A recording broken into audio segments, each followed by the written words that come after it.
lines. So that is the whole program. Now, it's not doing anything else but the palletizing.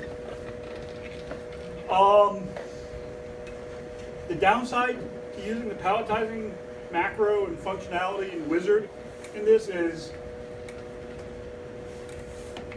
it's not real flexible in how it handles some things.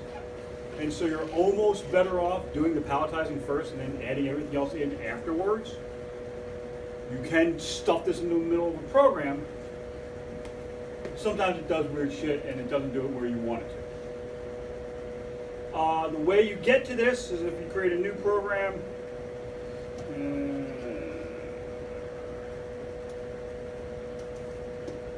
Delete that in a minute.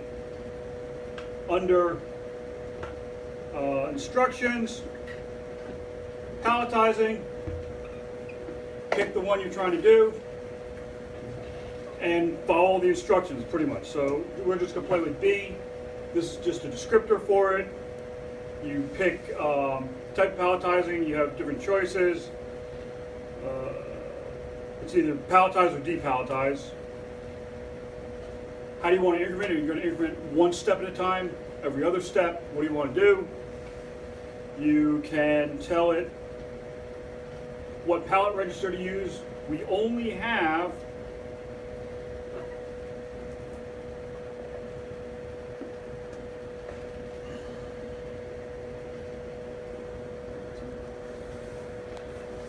$32 pallet registers. We have to share them throughout the class. We probably are fine with that, but just be aware, right? So pick pallet register, tell it whether it is row, column, layer, row, whatever. How many rows, how many columns, how many layers. Don't worry about auxiliary positions for now. And how many approach and retract points do you want? Once you've done all that, I'm going to just put some values in here for no good reason. You hit done. It will ask you to teach the points that it talks about in the manual that you were supposed to have read for today. And so for my palette, I only have to teach those 4 points. It's 0, origin, plus X, plus Y, and Z.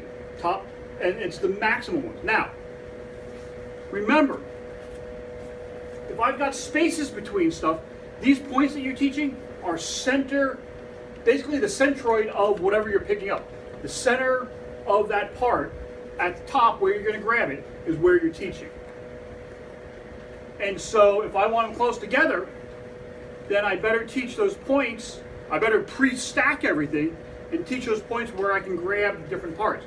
If I need a 1-inch gap between everything, I need to lay out all my parts, or at least enough to get to 1-1, 2-1, 1-3, and 1-1-5, so I can get to those spots with the gap that I need.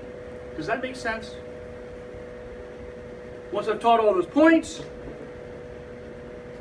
so they're done. It'll ask you to teach your approach point. Remember, bottom is pretty much the part.